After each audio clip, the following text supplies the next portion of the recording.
দাউ দাউ করে জ্বলছে ঘর। দমকল কর্মীরা আগুন নেভানোর চেষ্টা করছেন। বাইরে তখন বুক ফাটা হাহাকার। চোখের সামনে সর্বস্ব পুড়ে যেতে দেখছেন বাসিন্দারা। রবিবার সকাল তখন 10:30। আনন্দপুরে ইএম বাইপাসের ধারে ফর্টিস হাসপাতালের কাছে ঝুপড়িতে বিধ্বংসী আগুন লাগে। দমকা হাওয়ায় দাউ দাউ করে আগুন ছড়িয়ে পড়ে।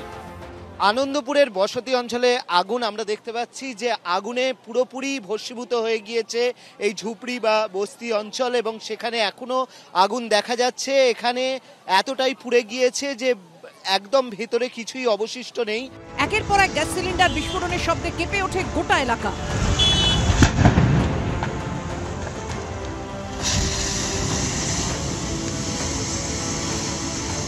একটার পর একটা ঝুপড়ি জ্বলতে শুরু করে। আগুনের লেলিহান শিখা তখন আকাশ ছুঁয়েছে। একের পর এক প্রায় 50টা ঝুপড়ি যা আগুনে ভস্মীভূত।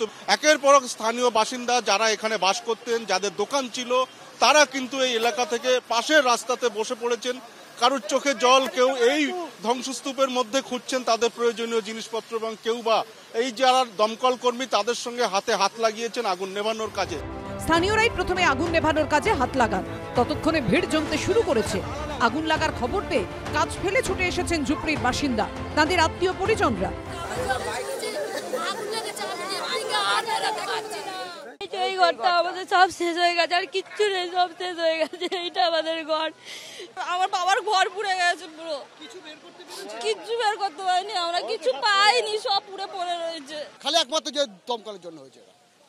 আধ ঘন্টা পরে এসছে এখানে, আধ ঘন্টা পরে ফোন করারও আধ ঘন্টা পরে এসছে। দমকা হাওয়া আর গ্যাস সিলিন্ডার বিস্ফোরণের জেরে আগুন নেভাতে যখন হিমশিম খাচ্ছেন দমকল কর্মীরা, তখন আনা হয় রোবট।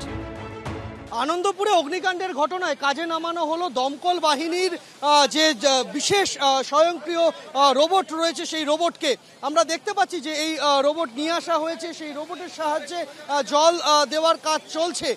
দমকল বাহিনী এই যে অত্যাধুনিক যে রোবট তা কিছুদিন আগেই তাদের ভাড়ারে সংযুক্ত করেছেন, এবং সেই রোবটকে কিন্তু কাজে নামানো হলো। বেশি গরম থাকলে এটা অনেক কাছে গিয়ে কাজ করতে পারে, যেটা মানুষ হয়তো পারে না। আমরা এই আগুনের গুরুত্ব দেখে রোবটকেও ডেকে এনেছি। খবর পেয়ে এলাকায় যান কলকাতা পুরসভার 108 নম্বর ওয়ার্ডের তৃণমূল কাউন্সিলর সুশান্ত ঘোষ, মন্ত্রী জাভেদ খান ও সাংসদ মালা রায়। এখানে টোটাল 62খানা ঘর ছিল। সেই 62টা ঘরের মধ্যে আমাদের যা হিসাব আছে এখন অব্দি প্রায় 42 থেকে 45টা ঘর মনে হয় ক্ষতিগ্রস্ত হয়েছে এবং পুরোপুরি ভস্মীভূত হয়েছে। আমরা এই সমস্ত পরিবারগুলোর পাশে আছি, দল হিসাবে আছি, সরকারও পাশে থাকবে। গাড়ি লোন তুলেছে, লোন দেবো বলে টাকা পয়সা সবে। দমকলের 10টি ইঞ্জিনের ঘন্টা দুয়েকের চেষ্টায় আগুন নিয়ন্ত্রণে এলেও পুড়ে ছাই হয়ে গিয়েছে 50টিরও বেশি ঝুপড়ি। এক লহমায় অনিশ্চিত হয়ে গিয়েছে আনন্দপুরের ঝুপড়িবাসী মানুষগুলোর জীবন। এবিপি আনন্দ, কলকাতা।